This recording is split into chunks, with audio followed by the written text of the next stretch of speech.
Okay, welcome back. तो हम लोग लास्ट क्लास में देखे हैं electric field due to electric dipole on axial line of dipole, है ना। और वो टॉपिक के बारे में मैंने आप लोगों को बताया और ये टॉपिक काफी अच्छा था, बहुत सारी चीजें बताई और इंपॉर्टेंट टॉपिक भी था। जस्ट उसी तरह का एक टॉपिक और है, electric field due to electric dipole on equatorial line of dipole. आपको हम बताए हैं, क्या बताए हैं, मान लेते हैं कि ये है हमारा प्यारा अर्थ। क्या है ये? हमारा प्यारा अर्थ। और ये अर्थ का पोल है, एक को नॉर्थ बोलते हैं, दूसरे को साउथ। नॉर्थ और साउथ पोल को जो लाइन ज्वाइन करता है वो क्या कहलाता है? एक्सिस कहलाता है। और इसी लाइन को हम बोलते हैं एक्सियल लाइन। क्या बोलते हैं इस लाइन को? Axial line. और एक्सिस के परपेंडिकुलर कौन होता है? एक्सिस के परपेंडिकुलर होता है इक्वेटर। कौन होता है? इक्वेटर। तो इस लाइन को हम क्या बोलेंगे? Equatorial line. कौन सा लाइन? Equatorial line. ठीक है। तो electric field due to electric dipole on equatorial line of dipole, मतलब एक्सिस के परपेंडिकुलर एक लाइन लेना है और वहां पे हम लोगों को इलेक्ट्रिक फील्ड पता करना है। तो अब हम लोग आते हैं डाइपोल के ऊपर। ये तो आपको हमने अर्थ से लेकर के एक्सियल और इक्वेटोरियल लाइन को समझा दिया। आगे बढ़ते हैं हम लोग। Electric field due to electric dipole on equatorial line of dipole. तो सबसे पहले हमको बनाना है एक डाइपोल। आइए बनाते हैं। डाइपोल का मतलब आप समझते हैं क्या होता है? ओके, ये हम लोगों ने एक डाइपोल ले लिया और इस डाइपोल को बोल दिया A B.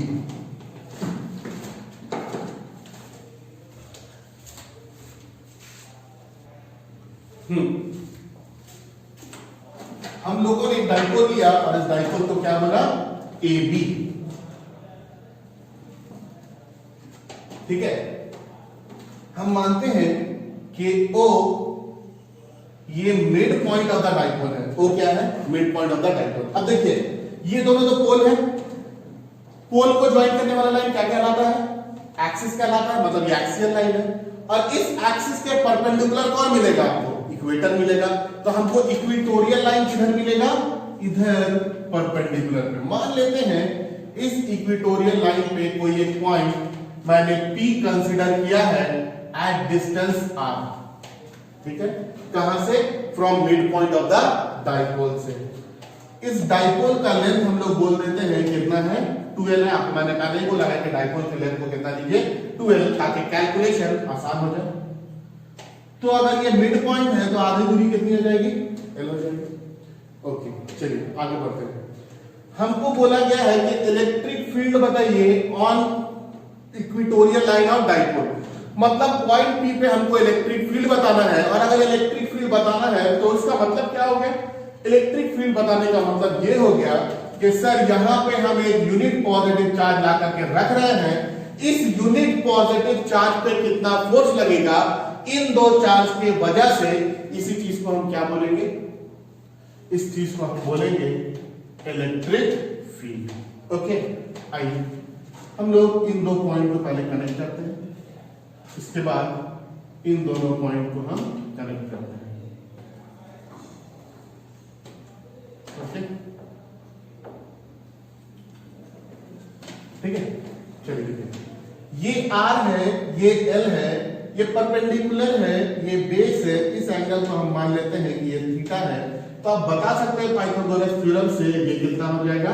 √r² plus l²। Very good. Just उसी तरह से ये R है, ये L है, ये हाइपोटेन्यूज है। अगर आपसे पूछे कि इसका डिस्टेंस बताइए तो आप क्या बोलेंगे? सर ये भी तो वही होगा, √r² प्लस l²। कोई दिक्कत नहीं है। आइए आगे बढ़ते हैं हम लोग। चलिए देखा जाए। देखिए, ये नेगेटिव, ये पॉजिटिव। नेगेटिव पॉजिटिव में क्या होगा? नेगेटिव एंड पॉजिटिव में होगा अट्रैक्शन। नेगेटिव एंड पॉजिटिव में क्या होगा? अट्रैक्शन। मतलब यहां पे जो फोर्स लगेगा ये कुछ इस डायरेक्शन में लगेगा। इसको हमने बोल दिया इलेक्ट्रिक फील्ड E1। ओके, इसके बाद हम लोग आगे आते हैं, ये पॉजिटिव और यहाँ पे भी unit positive charge, positive and positive में क्या होगा, पॉजिटिव और पॉजिटिव में होगा रिपल्शन, और रिपल्शन की वजह से एक फोर्स इधर काम करेगा, रिपल्शन की वजह से एक फोर्स इधर काम करेगा, इस फोर्स को हमने बोल दिया क्या, E2। ठीक है, अब ये देखते के साथ ही आपको याद आ गया होगा कि सर यहां पे भी तो प्रिंसिपल ऑफ सुपरपोजिशन ही लग रहा है, क्यों, क्योंकि एक पॉइंट पे दो दो फोर्सेस काम कर रहे हैं, हाँ ये ना, एक फोर्स E1 काम कर रहा है, दूसरा फोर्स E2 काम कर रहा है। और जब ऐसा कुछ होता है तो हम क्या करते हैं, हाँ सबसे पहले हम लोग एक पैरेललोग्राम बनाएंगे, और इस पैरेललोग्राम का जो डायगोनल होगा वो हमको क्या देगा, रिजल्टेंट इलेक्ट्रिक फील्ड देगा। इस पैरेललोग्राम का डायगोनल हमको क्या देगा, रिजल्टेंट इलेक्ट्रिक फील्ड। ये एंगल थीटा है तो ये भी एंगल कितना होगा, थीटा होगा, अल्टरनेट एंगल से। जस्ट उसी तरह से ये एंगल थीटा है तो ये भी तो थीटा ही होगा, ठीक है, और ये थीटा तो ये भी क्या हो जाएगा, एंगल थीटा। ओके, तो यहां पे E1 और E2 के बीच में टोटल एंगल कितना हो गया, theta plus theta equal to 2 theta. पहले आप लोग इस डायग्राम को कॉपी करें।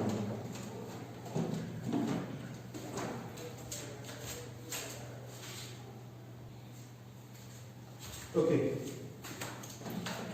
आइए हम लोग देखते हैं आगे। देखिए हमने बोला कि ए बी एक इलेक्ट्रिक डाइपोल है जिसका पोल स्ट्रेंथ Q है एंड डाइपोल लेंथ 12 है। O ये mid point of the dipole है। P कोई भी एक पॉइंट है at distance r from O, कहां से, O से, on equatorial line of dipole, जहां पे हमको क्या पता करना है, where we want to determine electric field. Okay, इसके बाद हम लोग देखेंगे E1 क्या है, E1 है electric field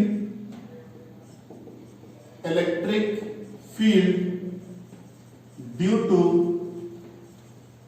charge, electric field due to charge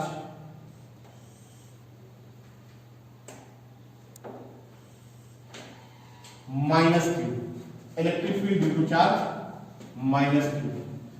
इसी तरह से E2 क्या है, electric field due to charge +Q, और E हम मान लेते हैं कि नेट इलेक्ट्रिक फील्ड या फिर रिजल्टेंट इलेक्ट्रिक फील्ड है। E क्या है, नेट इलेक्ट्रिक फील्ड।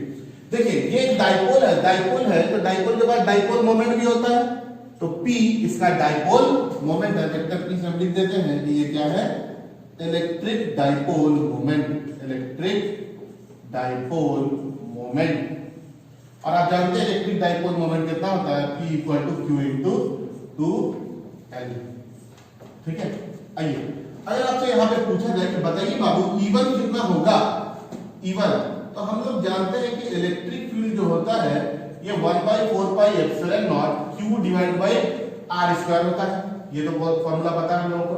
लगाते हैं E1 निकालने के लिए, E1 = 1/4πε0, चार्ज कितना है, Q। आपको पता है चार्ज का सिर्फ मैग्नीट्यूड लेना है, फोर्स जब भी निकालना है तो चार्ज का सिर्फ मैग्नीट्यूड लेना है, Q डिवाइडेड बाय डिस्टेंस कितना है। अब बताइए इस -Q से इस पॉइंट की दूरी कितनी है, आपने कैलकुलेट किया है, √r² + L² का होल स्क्वायर। ओके, तो E1 कितना हो जाएगा, E1 हो जाएगा 1/4π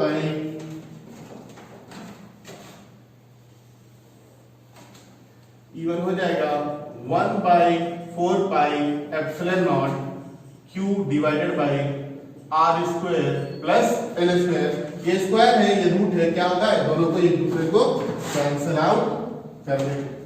नेक्स्ट इसी तरह से हम कैलकुलेट करेंगे E2 = कितना हो जाएगा, 1/4πε0 Q divided bye √r² + L² का whole square.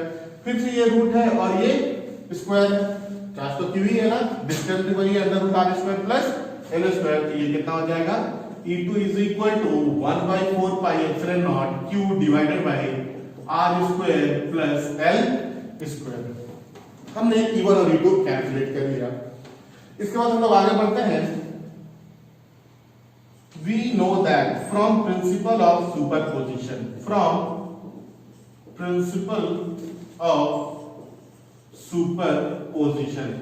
Principle of superposition क्या बोलता है? ये बोलता है कि किसी एक पॉइंट पे अगर दो फोर्सेस काम कर रहे होंगे तो रिजल्टेंट जो होगा वो सभी का वेक्टर सम होगा। तो रिजल्टेंट हमारा कितना हो गया? E1 प्लस E2 हो गया। हमको इसका मैग्नीट्यूड निकालना है, तो मैग्नीट्यूड निकालने के लिए कितना क्या करेंगे? हम लोग मॉड ले लेंगे। तो टेकिंग मॉड्यूलस, हमने मॉड लिया, mod E is equal to mod E1 plus E2। क्या आ जाएगा ये? E इज इक्वल टू, इसका मैग्नीट्यूड आपको बताया था मैंने कितना? E1 square plus E2 square plus 2E1 E2 into cos theta. अब देखिए यहां पे E1 और E2 के बीच में एंगल कितना है? यहां पे E1 और E2 के बीच में एंगल है 2 थीटा। तो हम लोग यहां पे लगा देंगे कितना? 2 थीटा। आप अगर ध्यान से देखेंगे तो E1 और E2 क्या ये दोनों बराबर है? हाँ, ये दोनों बराबर है। तो हम लोग E1 को E2 के बराबर भी लिख सकते हैं। तो क्या हो जाएगा? E is equal to under root E1 square plus E2 के जगह E1 ही लिख देते हैं, E1 square plus 2E1 into E1 into cos 2 theta. Okay, इसके बाद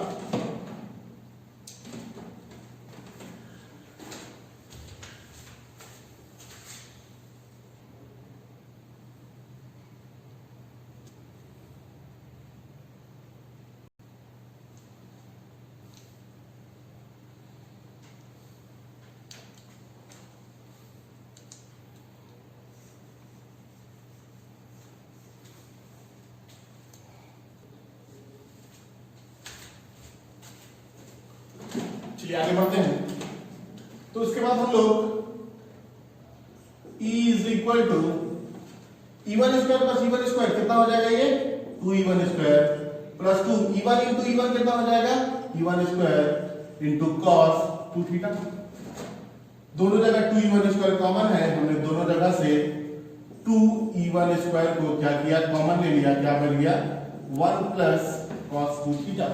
ठीक है, इसके बाद E is equal to under root 2E1 square into 1 plus cos 2 theta को क्या लिखते हैं हम लोग? इसको हम लोग लिखते हैं 2 cos square theta. 1 plus cos 2 theta क्या हो जाता है? ये हो जाता है 2 कॉस स्क्वायर थीटा। तो हम देखेंगे E is equal to under root 2 into 2 बोले तो 2 का स्क्वायर इंटू E1 का square into cos square theta. सभी का स्क्वायर है और ये बाहर में रूट है, तो सभी बाहर निकल जाएगा 2E1 into cos theta. Okay, आइए आगे आते हैं। ट्रायंगल देखिए हम लोग, triangle AOP, triangle AOP from triangle AOP, triangle AOP से अगर हम पूछे आपसे कि बताइए बाबू cos थीटा क्या होगा, तो आप बोलेंगे sir cos theta is base by hypotenuse, मतलब OA बाय AP। तो cos theta is equal to OA कितना है? OA की दूरी है L और AP कितना है? AP हम लोगों ने कैलकुलेट किया हुआ है under root R square plus L square. ये सभी वैल्यू को हम क्या करेंगे? इक्वेशन नंबर 2 में पुट कर देंगे। हमने E1 का वैल्यू पहले ही कैलकुलेट कर लिया है, हमने cos थीटा भी निकाल लिया है, तो हम वैल्यू को क्या करेंगे? इक्वेशन नंबर 2 में पुट करेंगे। Putting the values in equation 2, तो हमको मिलेगा E is equal to 2 E1 बोले तो कितना निकाले हम लोग? 1/4 pi epsilon naught Q divided by R square plus L square into cos theta बोले तो L divided by under root R square plus L square. Okay, इस चीज को हम लिख सकते हैं E is equal to 1/4 pi epsilon naught Q into 2L divide by, देखिए R square plus L square का पावर 1 है और ये R square plus L square का पावर 1/2 है। रूट है मतलब पावर कितना है? 1/2। तो 1 प्लस 1/2 कितना हो जाएगा? ये 3/2। तो इसको हम लिख सकते हैं R square plus L square का पावर 3/2। Q इंटू 2L को हम लोगों ने क्या लिखा था? Q इंटू 2L को हम बोलते हैं क्या? Electric dipole moment. तो E is equal to 1/4 pi epsilon naught P divided by R square plus L square का पावर 3/2। ये एक्सप्रेशन है, this is the expression for electric field due to electric dipole on equatorial line of dipole. This is the expression for electric field due to electric dipole on equatorial line of dipole.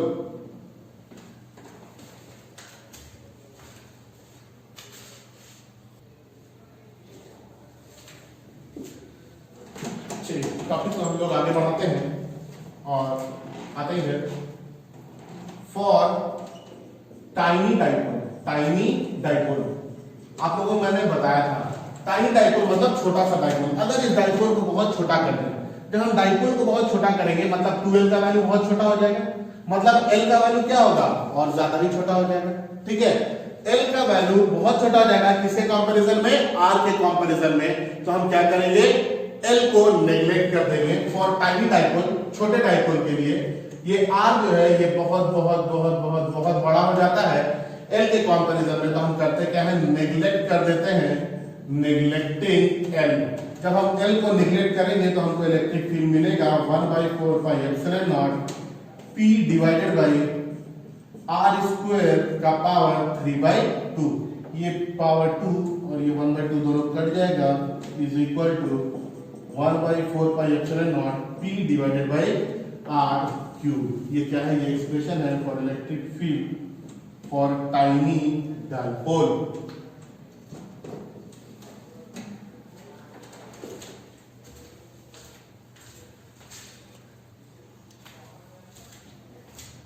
Next हम graph देखेंगे, graph. और ये graph देखते हैं, ठीक है। सबसे पहला ग्राफ है बिटवीन E and P, मतलब electric field and electric dipole moment when R is constant। जब R कांस्टेंट है, हमको पता है कि E जो होता है ये 1/4πε0 P divided by R cube. देखिए 1/4πε0 ये कांस्टेंट है, R भी कंडीशन में दिया गया है कि कांस्टेंट है, मतलब E is directly proportional to P, E is directly proportional to P। ठीक है, मतलब हम क्या लिख सकते हैं, E1/E2 is equal to P1/P2।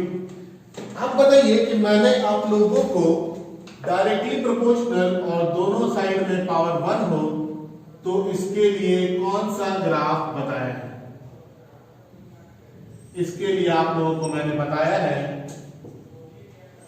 एक ग्राफ जिसका नाम है straight line passing through the origin। Okay, straight line passing through the origin। Just इसी तरह से हम दूसरा ग्राफ देखेंगे between E and R when P is constant। इस बार हम लोगों ने P को कांस्टेंट किया है। हम जानते हैं P is equal to 1/4πε0 P divide by R cube होता है। ठीक है, 1/4πε0 ये वैल्यू कांस्टेंट है। इस बार हम लोगों ने P को भी कांस्टेंट किया है, मतलब P is inversely proportional to R cube. आपको पता है कि जब भी प्रोपोर्शनल हो जाता है तो रेशियोज जो होते हैं वो बराबर होते हैं, मतलब E1/E2 is equal to R2 cube divided by R1 cube. और इसका मैंने आप लोगों को ग्राफ बताया है। जब भी इनवर्सली प्रोपोर्शनल हो, पावर 1 हो, पावर 2 हो, पावर 3 हो, कुछ भी हो, आप उनके लिए हमेशा ये ग्राफ बनाएंगे। ठीक है, बट इसको रेक्टेंगुलर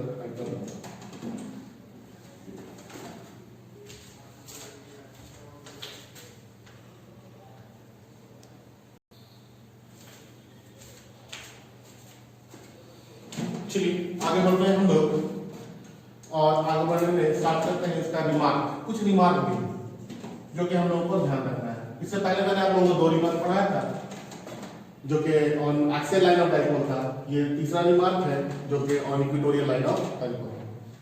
चलिए ये देखिए बहुत अच्छा चीज देखेंगे हम लोग। इलेक्ट्रिक फील्ड का डायरेक्शन किधर है? राइट से लेफ्ट की तरफ।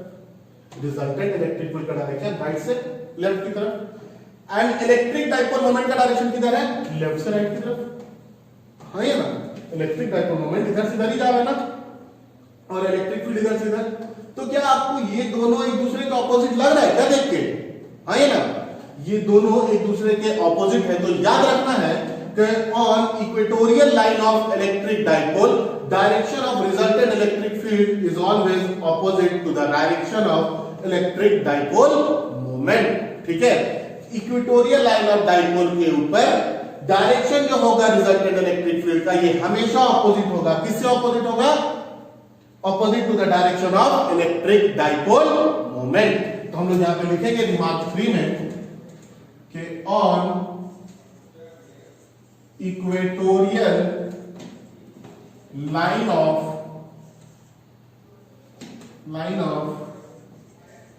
Electric dipole direction of resultant electric field is always opposite to the direction of electric dipole moment is always opposite to the direction of electric dipole moment। इसके बाद एक और रिमार्क की तरफ बढ़ते हैं हम लोग। रिमार्क नंबर 4, आप लोगों को मैंने बताया था कि electric field on axial line, क्या बताया था? Electric field on axial line ये बताया था 1/4πε0 2p divided by r3 and electric field on equatorial line ये आप लोगों को मैंने बताया reasons 1/4πε0 p divided by r3। 1/4πε0 cut जाएगा, r3 p और p कट जाएगा, तो आपको मिलेगा E axial by E equatorial is equal to 2:1। ये आपसे एग्जाम में पूछा जाता है ऑब्जेक्टिव में। ठीक है, मतलब कि E axial जो होगा ये 2 टाइम्स E इक्वेटोरियल होगा। हाँ ये ना, E axial जो होगा ये 2 गुना होगा, 2 टाइम्स होगा। किसके कंपैरिजन में? Electric field on equatorial line of dipole. इसी पर हम लोग एक क्वेश्चन देखेंगे, बहुत आसान सा question.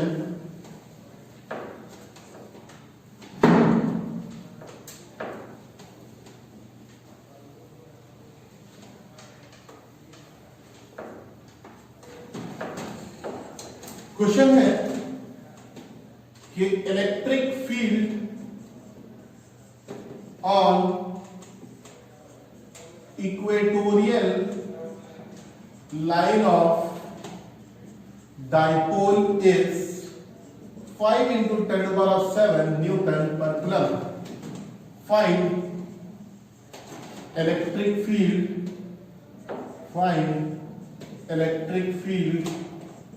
on axial line of dipole। तो देखिए E इक्वेटोरियल हमको दे दिया है 5 × 10⁷। इसका सॉल्यूशन है, हमको निकालने बोल रहा है E एक्सियल। बहुत आसान है सर, हम जानते हैं कि E axial by E equatorial जो होगा ये 2 के बराबर होगा। मतलब E एक्सियल जो होगा ये 2 × E इक्वेटोरियल होगा। ठीक है, ओके। तो अब हम लोग इसको कैलकुलेट कर लेंगे।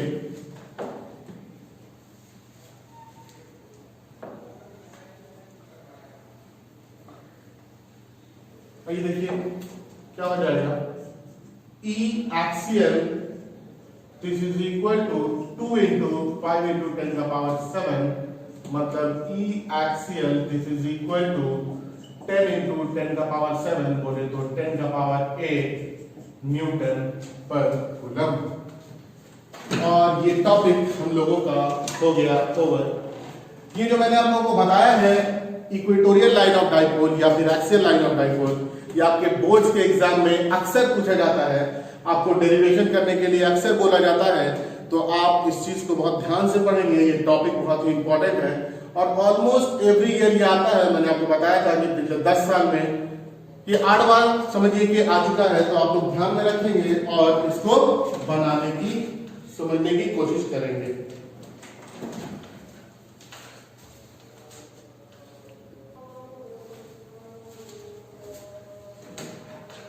तो आप लोग को जो भी डाउट्स हो उन डाउट्स को आप लोग क्लियर कर लेंगे, कॉल करके, मैसेज करके, कमेंट्स करके, व्हाट्सएप पे, किसी तरह से भी।